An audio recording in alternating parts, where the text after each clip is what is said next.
The new Italian cabinet led by Prime Minister Giorgia Meloni won a confidence vote on Wednesday in the upper house of Italy's parliament by a comfortable margin. The final tally in the Senate was 115 votes in favor of confirming Meloni's government, 79 against and 5 abstentions.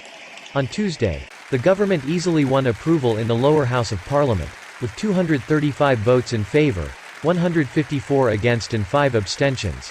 The two confidence votes are a step required by the Italian constitution for a new government to become fully operative. Meloni, Italy's first female prime minister, told the parliament ahead of the confidence vote on Wednesday her policy goals, including curbing high energy costs, sparking stronger economic growth, continuing support for Ukraine and strengthening the office of prime minister.